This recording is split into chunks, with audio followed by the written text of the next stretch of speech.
안녕하십니까. 머니올라 시작합니다. 최근 중국의 상황이 썩 좋지가 못합니다. 미국의 견제가 거센 가운데 코로나 봉쇄 등으로 해서 경제도 부진한 편입니다. 전문가와 함께 중국의 현재 상황과 미래 전망 살펴보도록 하겠습니다. 우수건 한중글로벌협회 회장님 나오셨습니다. 어서 오십시오. 네, 안녕하십니까. 네.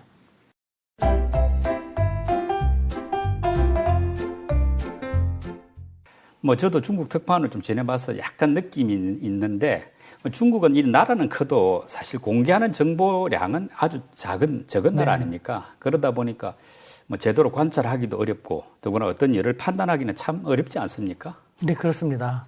근데 다행히 저는 그 중국에서 10수년을 생활을 하면서 교수로 있으면서 다양한 중국인들과 교류할 수 있었고, 지금도 무슨 일이 있으면 각계각층의 사람들에게 크로스 체크를 많이 할 수 있기 때문에 그나마 좀 나은 편이라는 생각이 듭니다.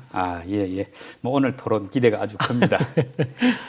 사실 요즘 중국 경기 지표들 보면 썩 좋지가 못하지 않습니까? 네. 여러 가지 성장률 전망치도 보면은 당초 올해 목표는 5.5%인데 지금 봐서는 3%, 4% 이런 이야기들이 나오더라고요. 그런데 중국은 우리가 알다시피 어떤 동서 지역 간, 그러니까 해안지대하고 내륙지방 간에 그렇고 또 도시와 농촌 간의 어떤 빈부격차가 심한 여러 가지 또 민족 문제도 있고 해가지고 내부 문제가 많은데, 이제 경제가 잘 굴러가면 이런 문제들이 좀 덮입니다만은 성장률이 뚝 떨어지면은 이게 좀 문제가 될 소지는 없는가요? 저는 적지 않다고 생각합니다. 그 상하이라든가 광동, 베이징 봉쇄로 인해서 1.5% 내지 2% 정도 GDP가 떨어질 거라는 예측이 우세한데요. 그렇게 되면은 지방 쪽에 더 타격이 많이 빚어질 것입니다.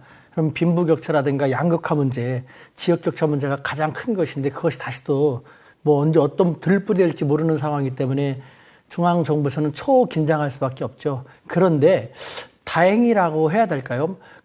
올해가 시진핑 주석의 2기 집권의 마지막 연도입니다. 네. 그렇기 때문에 올해 경기 성적을 안 좋게 끝나면은 좋을 게 없어요. 그래서 지금 다행히 중국 경기가 인플레도 CPI가 2% 전후에 불과하기 때문에 대규모 경기 부양할 여지도 있고 해서 아마 중국 정부가 중국 그 다양한 당국자들도 그런 말 합니다만 반드시 중국 경기가 당초 예상했던 것 정도까지는 가게 할 수 있을 것이다라는 이야기를 하고 있습니다. 하반기를 좀 기대해 봐야 되겠네요. 네. 예. 네. 근데 이제 올해 중국 경기가 나빠진 요인은 여러 가지가 있습니다만은 그 중에서 이제 코로나 봉쇄 정책 이게 많이 작용했다 보고도 있는데 그러다 보니까 항의 시위까지 벌어지고 그렇지 않습니까? 그럼에도 불구하고 이른바 이 제로 코로나 정책을 중국이 계속 고수하는 이유는 뭘까요? 그러니까 중국 당국자들도 또 이런 말을 합니다. 아니, 전 세계 어느 나라도 최고 지도자라면 혹은 지도자라면 국민의 생명이 먼저입니까? 문화가 먼저입니까? 경제가 먼저입니까?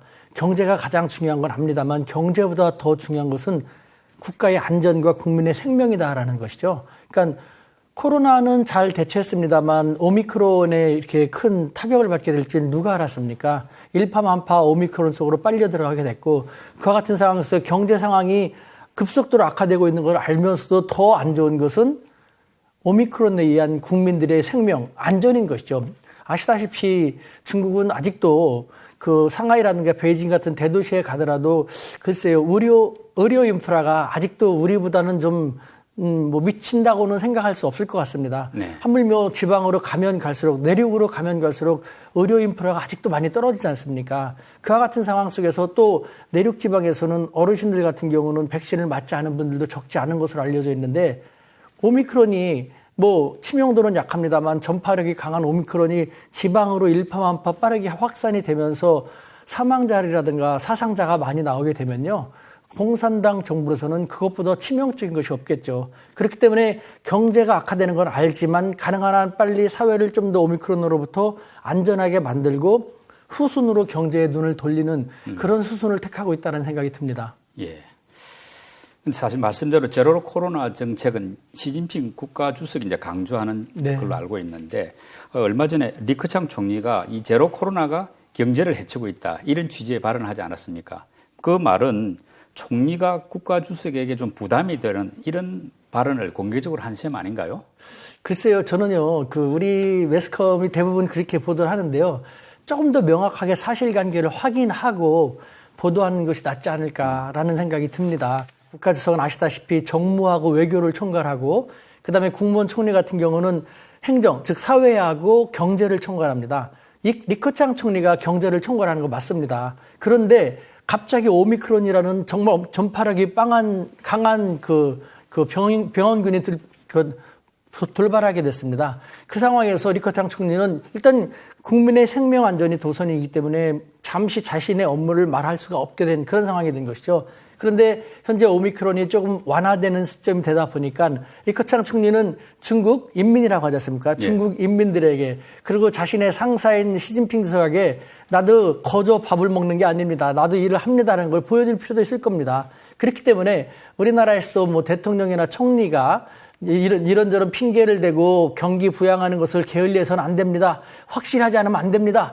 이런 식으로 나도 내 일을 합니다라는 걸 보여주는 것이죠. 네. 그럼으로써 총리도 살아있다라는 모습을 보여주는 것인데 그걸 갖다가 왜 우리 사회에서는 혹은 서구 사회에서는 그렇게 좀 부정적으로 이상하게 몰고 가는지 그거는 중국을 모르는 것이고 두 번째는요. 이것도 중국 사회를 안다면 이런 말이 안 나올 텐데라는 생각이 드는데요.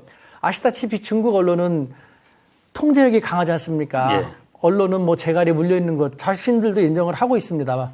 만약에 리커창 총리가 1인자인 시진핑 주석에게 반발을 드는 것이라면은 인민일보나 신화통신이나 CCTV에서 보도가 나올 수가 없겠죠.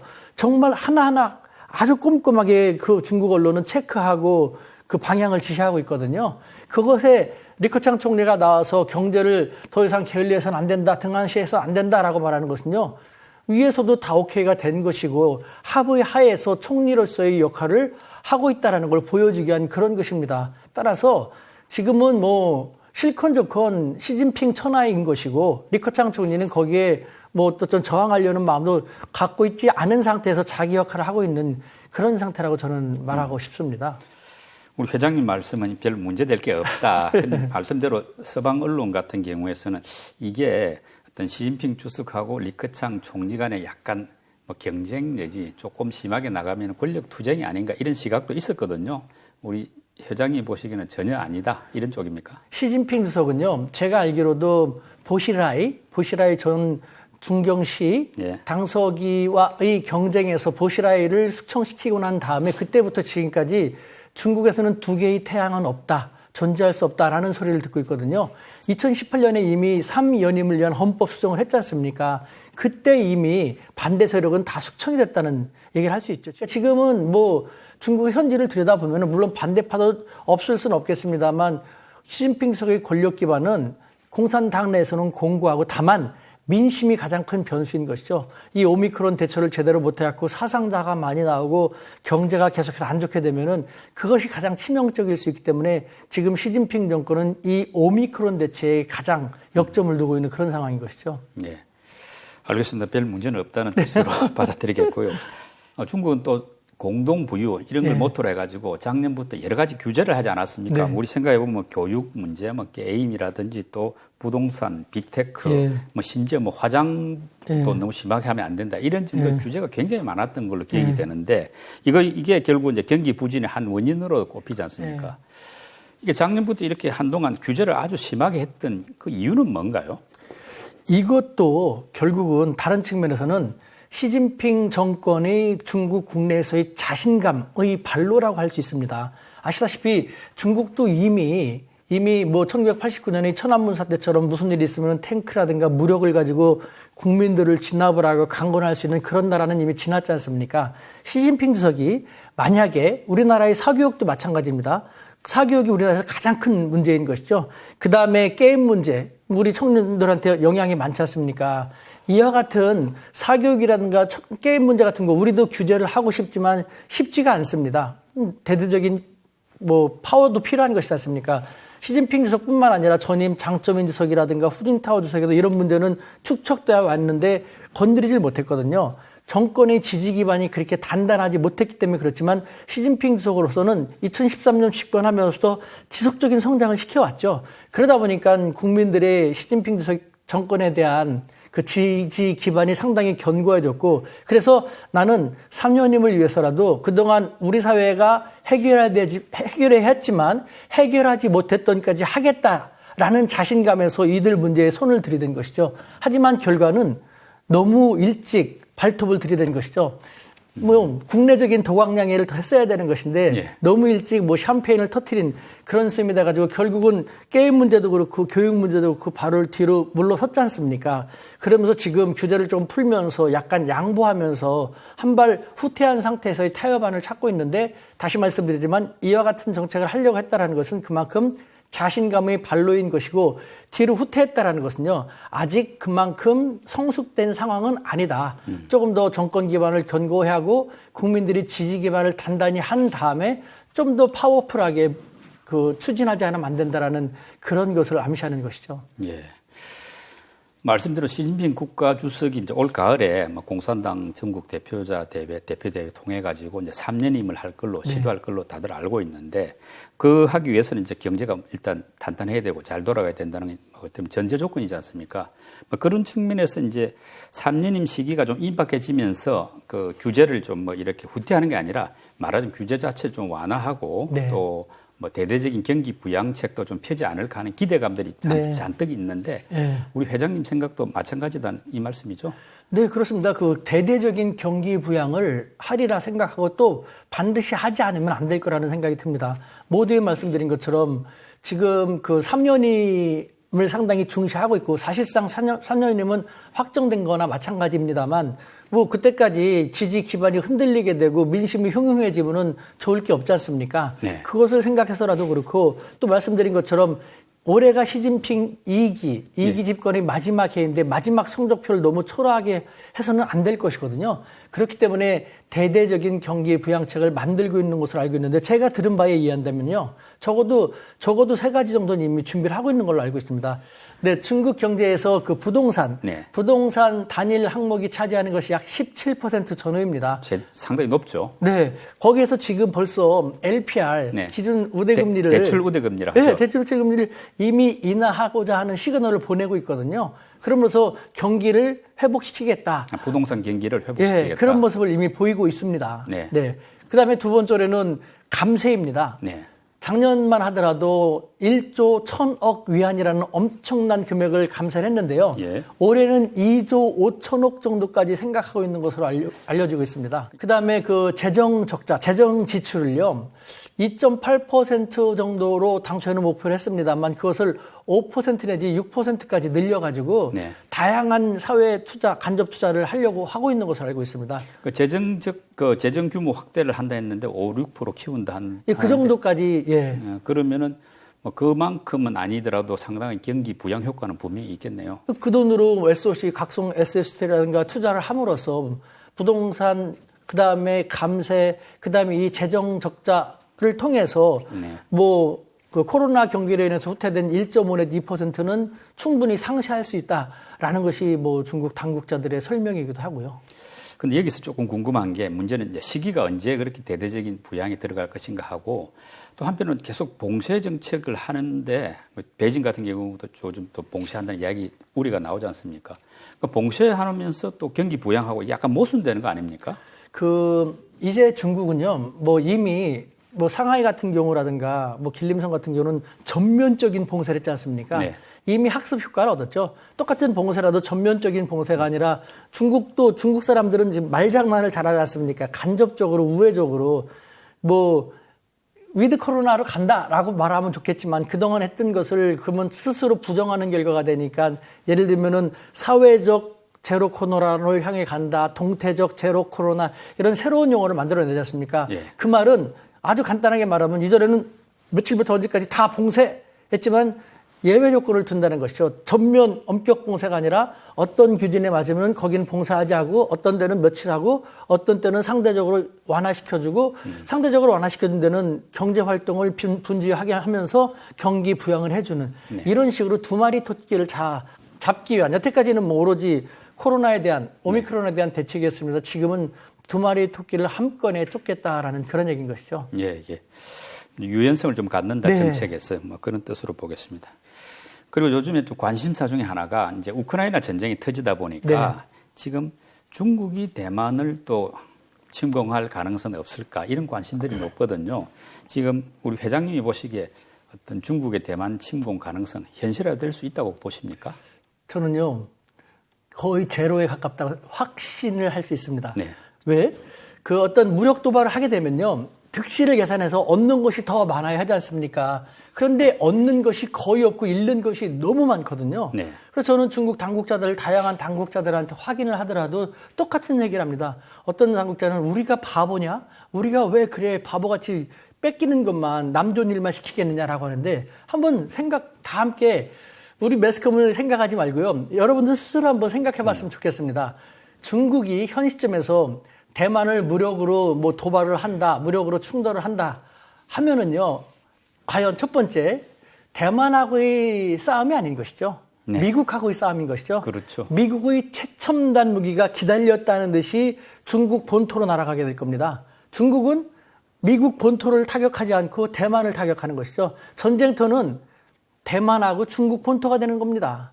그리고 미국이 싸워야 되는 최첨단 무기는 미국 것이고 뿐만 아니라 미국의 동맹국가, 호주나 일본이나 뭐 한국이나 등등등 동맹국가 되지 않겠습니까? 결국은 그로 인해서 중국 본토도 엄청난 화마의 피해를 면할 수가 없게 될 것이고, 그렇게 되면 경제 피해뿐만 아니라 사회 불안, 그래서 적지 않은 중국 사람들이 또 중국 엑소더스 현상도 빚어질 수가 있거든요. 중국 공산당 정권으로서는 좋을 게 하나도 없습니다. 반면에 자신들의 라이벌인 미국만 좋을 것이지 않습니까? 네. 지금 중국에서는요, 우크라이나 사태도 미국의 어떤 선동이라든가 배후 조정에 결국은 우크라이나가 빠져들어가지고 거기에 러시아도 휘말리게 되었다. 그 결과 이렇게 된 것이다라고 하고 있거든요. 예. 우리는 그렇게까지 바보는 아니야라는 것이거든요. 자, 그렇다면 대만을 언제 침공할 것인가? 제가 생각할 때는요, 침공의 가능성이 높아지는 것은 미국과 중국의 패권 대립에서 중국이 압도적으로 우위를 장악해서 중국이 뭘 하더라도 미국이 함부로 개입할 수 없는 그런 때가 되겠죠. 그것이 수십 년, 몇십 년이 지날지 몇백 년이 지날지 그 누가 합니까? 그렇기 때문에 말은 그렇게 하고 또 대만은 중국의 일부이기 때문에 뭐 영토를 사수하겠다고 하지만 실질적으로 행동을 옮길 가능성은요, 도발에 휘말리지 않는 한 거의 제로에 가까운 것이죠. 이제 우크라이나 전쟁으로 인해 가지고 미국이나 이제 유럽 같은 서방이 러시아와 중국에 대한 의구심이 좀 커진 상태지 않습니까? 네. 그래서 특히 러시아는 좀 침공을 했기 때문에 더욱더 위험하게 보고 있는데, 중국 같은 경우는 보면은 미국이나 유럽하고 약간 떨어져 가지고 계속 러시아를 약간 두둔하는 이런 모습을 갖고, 그러면서 같이 안 맞아도 될 매를 같이 맞는 느낌이거든요. 왜 그럴까요? 그것이 중국의 국익에는 플러스 되는 게 더 많으니까 그럴 수밖에 없겠죠. 모든 것은 역시 득실을 고려하지 않습니까? 네. 개인도 득실을 고려하는데 국가는 그 당연하겠죠. 국제사회에서 러시아는 비난받아 마땅할 그런 군사도발을 했습니다. 그런데 중국도 항상 국제사회, 국제법을 준수하면서 국제사회 협력을 위해서 노력한다라고 하면서도 국제사회에서 무력 행위를 하고 있는 러시아를 두둔하는 듯한 모습을 보인다는 것은요, 그것이 그래도 당장 자신들의 국익에 더 플러스가 된다는 것이죠. 다른 말로 간단하게 표현하면요, 지금 중국은 미국과 대립전선이 격화되고 있지 않습니까? 예. 파상 공세를 맞고 있지 않습니까? 그와 같은 상태에서 중국에 대한 지원군, 우호 세력이 더 필요한 상태지 않습니까? 러시아가 지금 미국한테 또 파상 공격을 맞고 있는 것입니다. 세계 최강의 군사대국 중에 하나인 러시아가 자신들과 동병상련의 입장에 됐으니까 러시아를 잡기 위해서 중국은 일단은 국제사회에 대해서는 내가 먼저 살고 보자. 러시아와 함께 협력을 함으로써 이 위기를 잘 극복하면서 자신들에 대한 이미지는 다시 만들어 나가면 된다라는 그런 가장 기본적인 전략에서 나오는 거라는 생각이 듭니다. 그러니까 국제사회의 이목보다도 네. 미국으로부터의 파상 공격이 자신들에겐 더 긴박한 위험이기 때문에 그렇다는 생각이 듭니다.